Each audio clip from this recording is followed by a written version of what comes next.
ಎಲ್ಲರಿಗೂ ನಮಸ್ಕಾರ ರೀ. ಹೆಂಗದಿರಿ? ನಾನು ಶ್ವೇತಾ. ಜಗತ್ನ್ಯಾಗ ನಡೆದಿರೋ ಸುದ್ದಿನ ನಮ್ಮ ಉತ್ತರ ಕರ್ನಾಟಕ ಭಾಷೆದಾಗ ಹೇಳಿಕ್ ಬಂದೇನಿ. ಮಸ್ತ್ ಚಾ ಕುಡ್ಕೋತ ಖಡಕ್ ಮಿರ್ಚಿ ಮಂಡಕ್ಕಿ ನೋಡಿ ಸುಮ್ಕುಂದ್ರ ಬೇಡ್ರಿ. ಮತ್ತ ನಮ್ಮೆಲ್ಲಾ ವಿಡಿಯೋಸ್ಗಳನ್ನ ಲೈಕ್ ಮಾಡ್ರಿ. ನಿಮಗೇನ್ ಅನಿಸ್ತದ ಕಮೆಂಟ್ ಮಾಡ್ರಿ.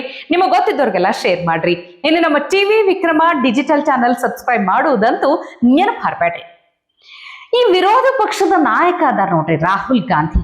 ಇವ್ರಿಗೆ ಪಾಪ ಅದು ಯಾರೋ ಏನೋ ಜಾತಿದೊಂದು ರೋಗನ ಅಂಟಿಸ್ ಹೋಗ್ಬಿಟ್ಟಾರ ಪಾಪ. ಇದು ಎಷ್ಟು ಡೇಂಜರ್ ಅಂದ್ರೆ ಕೊರೋನಾ ವೈರಸ್ಗಿನ ಡೇಂಜರ್ ಅಂತ ನಾ ಹೇಳ್ತೀನಿ ನೋಡ್ರಪ್ಪ. ಖರೆ ಅದರಿ, ಜಾತಿ ಎಲ್ಲಾರ್ಗೂ ಇರ್ತೈತ್ರಪ್ಪ.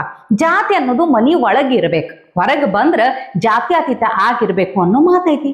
ಇದು ಎಲ್ಲಾ ಜಾತಿಯವ್ರಿಗೂ ಅನ್ವಯವಾಗ್ತದ, ಹೌದಿಲ್ಲ ಹೇಳ್ರಿ. ಆದ್ರ ರಾಹುಲ್ ಗಾಂಧಿ ಮಾತ್ರ ಹೋದಲ್ಲಿ ಬಂದಲ್ಲಿ ಜಾತಿ ಬಗ್ಗೆನೇ ಜಾಸ್ತಿ ಮಾತಾಡ್ತಾರ. ಆದ್ರೆ ಈಗೀಗ ಮೋದಿ ತರ ರಾಜಕೀಯನ ಫಾಲೋ ಮಾಡ್ಲಿಕ್ಕತ್ತಾರ ನೋಡ್ರಿ. ಅದು ಹೆಂಗಂತ ಕೇಳ್ತೀರಿ ನೀವ? ರಾಹುಲ್ ಗಾಂಧಿ ಈಗೀಗ ಎಲ್ಲರ ಜೊತೆಗೆ ಸೇರ್ತಾರ, ಬೆರಿತಾರ, ಚಂದ ಮಾತಾಡ್ತಾರ, ಅವ್ರದ್ದು ಕಷ್ಟ ಸುಖ ಎಲ್ಲ ಕೇಳ್ತಾರ ಪಾಪ. ಮುಂದಿನ ಲೋಕಸಭಾ ಚುನಾವಣೆ ಹೊತ್ತಿಗೆ ಪ್ರಧಾನಿ ಆಗ್ಬೇಕಂತ ಹೇಳಿ ಎಲ್ಲ ಕಸರತ್ತು ಮಸ್ಲತ್ತು ಎಲ್ಲ ಮಾಡ್ಲಿಕ್ಕತ್ತಾರ. ಆದ್ರೆ ಇನ್ನೊಬ್ರನ್ನ ನೋಡಿ ಫಾಲೋ ಮಾಡಿದ್ರೆ ಏನಾಗ್ತದಂತ ಗೊತ್ತಾಗ್ಬೇಕು ಅವ್ರಿಗೆ. ಯಾಕಂದ್ರ ಈ ಜಾತಿ ರೋಗ ಐತಲ್ಲ ಅವ್ರ ಒಳಗ, ಅದು ಕಮ್ಮಿನೇ ಆಗಿಲ್ಲ.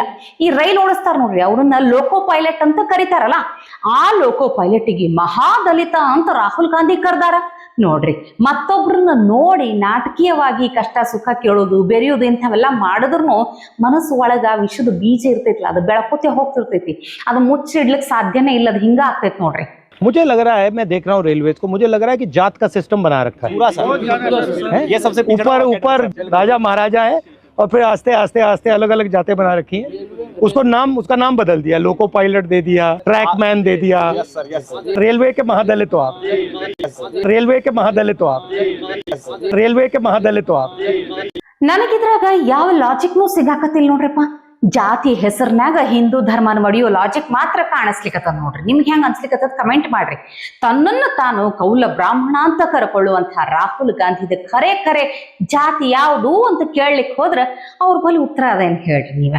ಯಾಕಂದ್ರ ನಿಮಗೆಲ್ಲ ಗೊತ್ತಿಯದ, ರಾಹುಲ್ ಗಾಂಧಿ ಅವ್ರಿ ಹಿಂದೂ ಧರ್ಮದ ಮೇಲೆ ನಿಮಗೆ ಯಾಕಂತ ಇಷ್ಟು ಉರಿ ತಿಳಿಯಲಾಗ್ಯದ? ಅಲ್ಲ, ನಿಮ್ಮ ಅಪ್ಪನೇ ಹಿಂದೂ ಅಲ್ಲೇನು?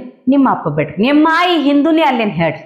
ಅವು ಒಬ್ಬಕ್ಕೆ ಕ್ರೈಸ್ತ ಧರ್ಮದಿಂದ ಬಂದಾರ ಅಂತ ಅನ್ನೋ ಏಕೈಕ ಕಾರಣಕ್ಕೆ ಹಿಂದೂಗಳನ್ನು ಈ ಪರಿ ದ್ವೇಷ ಮಾಡ್ತಿರ್ಲ. ಇದು ಹೆಂಗ ನಿಮ್ಮ ಮನ್ಸಿಗೆ ಚಲೋ ಅನಿಸ್ತದ ಹೇಳ್ರಪ್ಪ? ಇದು ಬಹಳ ದಿನ ಉಳಿಯಂಗಿಲ್ಲ ನೋಡ್ರಿ. ಇನ್ನು ನಮ್ಮ ಭಾರತ ಅನ್ನೋದು ಧರ್ಮಚಿತ್ರ ಏನ್ ಹೇಳ್ರಿ? ಅಲ್ಲವೇ ಅಲ್ಲ.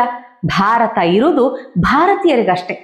ಇಲ್ಲಿ ಬ್ಯಾರೆ ದೇಶದಿಂದ ಕಳ್ಳ ಮಾರ್ಗದಾಗ ಬರ್ತಾವ್ ನೋಡ್ರಿ ಬದುಕ್ಲಿಕ್ಕೆ, ಅಂಥವ್ರಿಗೆ ಒಟ್ಟ ಜಾಗನೇ ಕೊಡ್ಬಾರ್ದು, ಅಂಥವ್ರಿಗೆ ಇರ್ಲಿಕ್ಕೆ ಬಿಡಬಾರ್ದು.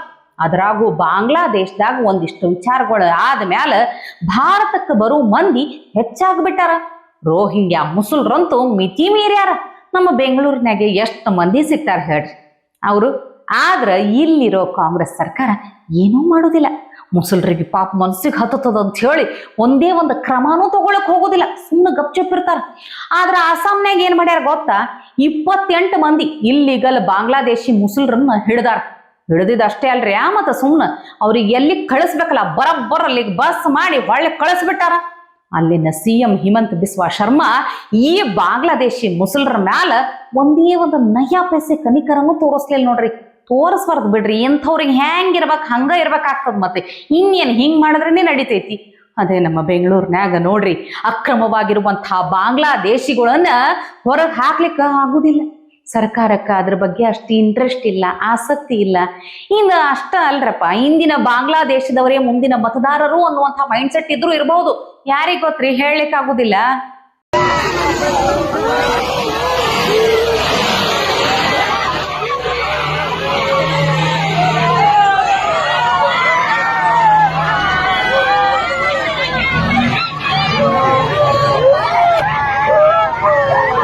ಇನ್ನು ಹಿಮಾಚಲ ಪ್ರದೇಶ ದಿವಾಳಿ ಆಗ್ಲಿಕ್ಕತ್ತದ ಅನ್ನೋದು ನಿಮಗೆಲ್ಲ ಚಲೋ ಗೊತ್ತೇ ಅದ.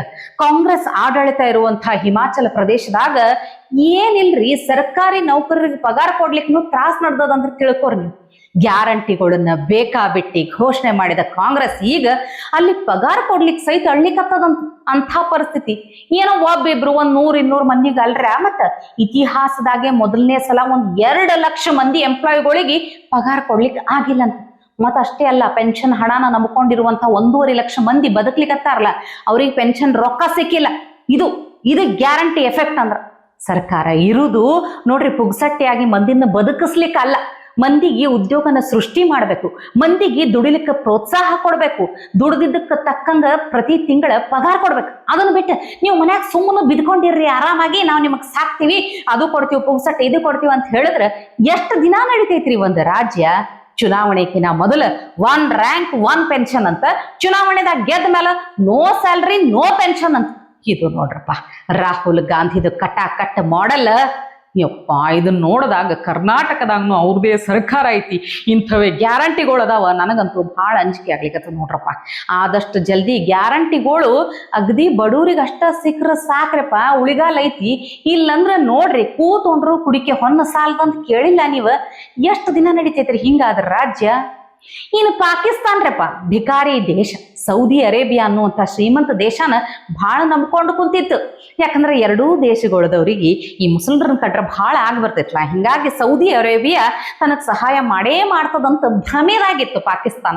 ಸಹಾಯ ಅಂದ್ರೆ ಮತ್ತೇನ್ ಹೇಳ್ರಿ, ಮತ್ತಿನ್ನೇನು ತನಗೆ ಕಷ್ಟಕ್ಕೆ ಬಂದಾಗ ಸಾಲ ಕೊಡ್ತೈತಿ ಅಂತ ತಿಳ್ಕೊಂಡಿತ್ತು. ಈಗ ಸಾಲ ಕೊಡೋದವರೇ ದೂರದ ಮಾತಾಕತಿ ಹೆಂಗಾಗ್ಯದ ಕೇಳ್ರಿ. ಸೌದಿ ಅರೇಬಿಯಾ ಒಳಗೆ ಪಾಕಿಸ್ತಾನದ ಮಂದಿನ ಬಿಟ್ಕೊಳಕ್ಕೂ ಹೈರಾಣದ. ಸೌದಿ ಅರೇಬಿಯಾ ಒಂದು ಎಚ್ಚರಿಕೆ ಕೊಟ್ಟು ಬಿಟ್ಟೈತಿ. ಏನಂತ ಗೊತ್ತಾ?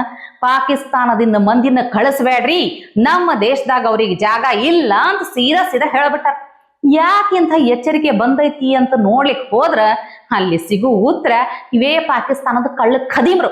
ಹೌದ್ರಿ, ಸೌದಿ ಅರೇಬಿಯಾದಾಗ ಏನಿಲ್ಲಂದ್ರು ಒಂದು 90% ಪಿಕ್ ಪಾಕೆಟ್ ಮಾಡೋರು, ಭಿಕ್ಷೆ ಬೇಡವರು ಎಲ್ಲ ಪಾಕಿಸ್ತಾನದವ್ರೆ ಅಂತ. ಅಲ್ರಿ, ಅವರಿಂದ ಸೌದಿ ಅರೇಬಿಯಾಗ ಎಷ್ಟು ಕೆಟ್ಟ ಹೆಸರು ಬಂದದ್ ಹೇಳ್ರಿ. ಅಲ್ಲಿ ಹೋಗುವಂತಹ ಪ್ರವಾಸಿಗರನ್ನ ಸಹಿತ ಈ ಪಾಕಿಸ್ತಾನದ ಪಿಕ್ ಪಾಕೆಟ್ ಅವರುಗಳು ಬಿಡುದಿಲ್ಲ ಅಂತ. ನೋಡ್ರಿ, ಹೇಳಲಿಕ್ಕೆ ಹೋದ್ರ ಸೌದಿ ಅರೇಬಿಯಾ ಎಷ್ಟು ಶ್ರೀಮಂತ ದೇಶ. ಅದನ್ನ ನೋಡ್ಲಿಕ್ಕೆ ಬೇರೆ ಬೇರೆ ದೇಶದಿಂದ ಮಂದಿ ಬಂದಿರ್ತಾರ. ಅಂಥದ್ರಾಗ ಅಲ್ಲಿ ಪಾಕಿಸ್ತಾನದ ಮಂದಿ ಅಲ್ಲಿ ಅವ್ರ ಕಿಸೆಗಳತನ ಮಾಡ್ತಾರಂತ. ಎಷ್ಟು ಅಸಹ್ಯ ನಾಚಿಕೆ ವಿಷಯ ಹೇಳ್ರಿ ನೀವು. ಸೌದಿ ಅರೇಬಿಯಾದ ಜೈಲುಗಳು ಸಹಿತ ಇದೇ ಪಾಕಿಸ್ತಾನದ ಮಂದಿ ಹಿಂದೆ ತುಂಬ ಹೋಗ್ಯಾವಂತ. ಹಿಂಗಾಗಿ ಪಾಕಿಸ್ತಾನಕ್ಕ ನಮ್ಮ ದೇಶಕ್ಕ ನಿಮ್ಮ ಮಂದಿನ ಕಳಿಸ್ಬೇಡ್ರಿ ಅಂತ ಸೌದಿ ಅರೇಬಿಯಾ ಖಡಕ್ ಆಗಿ ಹೇಳ್ಬಿಟ್ಟ. ಹಿಂಗಾಗಿ ಪಾಕಿಸ್ತಾನಕ್ಕೆ ಬೇರೆ ಗತಿನೇ ಇಲ್ಲ ನೋಡ್ರಿ. ಸೌದಿಯ ರಾಜನೇ ಖಡಕ್ಕಾಗಿ ಎಚ್ಚರಿಕೆ ಕೊಟ್ಟ ಮೇಲೆ ಪಾಕಿಸ್ತಾನಕ್ಕೀಗ ಎಲ್ಲಿ ಹೋಗುದೋ ಎಲ್ಲಿ ಸಾಯುವುದೋ ಅನ್ನೋದು ದೊಡ್ಡ ಪ್ರಶ್ನೆಯಾಗಿ ಉಳಿದು ಬಿಟ್ಟೈತಿ. ಏನ್ ಮಾಡ್ತೀರಿ ಹೇಳ್ರಿ, ಪಾಕಿಸ್ತಾನಕ್ಕಿಂತ ಹಣೆ ಬರುವುದೇನು ಹೊಸ ವಿಷಯ ಅಲ್ಲೇ ಅಲ್ಲ ನೋಡ್ರಪ್ಪ. ಇನ್ನು ಈ ಸೋಷಿಯಲ್ ಮೀಡಿಯಾ ಬಂದ ಮೇಲೆ ಭಾಳ ಮಂದಿ ಹೊಸ ಚಾಲೆಂಜ್ಗಳು ಹಾಕೋದನ್ನ ನಾವು ನೋಡ್ಲಿಕ್ಕತ್ತೀವಿ. ಅದ್ರಾಗ ಒಂದು ಭಯಂಕರ ಚಾಲೆಂಜ್ ಬಂದ್ಬಿಟ್ಟೈತ್ರಿ ಈಗ. ಹಿಂದೂ ಹುಡುಗಿಯರನ್ನ ಮೈಂಡ್ ವಾಯ್ಸ್ ಮಾಡುವಂಥ ಚಾಲೆಂಜ್ ಅಂತಿದು. ಚಾಲೆಂಜ್ ಅನಬಾರ್ದು ಬಿಡ್ರಿ, ಇದು ಹಿಜಾಬ್ ಚಾಲೆಂಜ್ ಅಂತ ನೋಡ್ರಿ. ಯಾಕಂದ್ರೆ ಹಿಂದೂ ಹುಡುಗಿಯರ ಬಲ್ಲಿ ಹಿಂಗ ಒಬ್ಬಕ್ಕೆ ಮುಸ್ಲಿಂ ಹುಡುಗಿ ಬರ್ತಾಳಂತ. ನಿನಗೊಂದು ನಾ ಚಾಲೆಂಜ್ ಹಾಕ್ತೀನಿ, ನಿನಗೆ ಓಕೆನಾ ಅಂತ ಕೇಳ್ತಾಳಂತ. ಆದ್ರ ಲಾಸ್ಟಿಗೆ ಅಲ್ಲಿ ಏನ್ ಹೇಳ್ತಾಳ ಗೊತ್ತಾ? ನೀವು ಹಿಜಾಬ್ ಹಾಕ್ಬೇಕು ಅಂತ ತಿಳಿಸ್ತಾಳಂತ. ಅಯ್ಯ, ಇದು ಒಂದು ಚಾಲೆಂಜ್ ಅಂತ ತಿಳ್ಕೊಂಡು ಹಿಂದೂ ಹುಡುಗಿಯರು ಓಕೆ ಅಂತ ಅಂದ್ಬಿಡ್ತಾರಂತ. ಅಂತ ಹಣೆ ಬರದ ನೋಡ್ರಿ, ಇಂಥದ್ದು ಒಂದು ಚಾಲೆಂಜ್ ಇರ್ತೈತೇನ್ರಿ? கஸ்வா டிவி ஒரு சேலஞ்ச் இருக்கு சரியா? ஹிஜாப் போட்டு நீங்க எப்படி இருக்கீங்க அப்படின்னு சொல்லி பார்க்கலாம். Are you okay for that? Okay.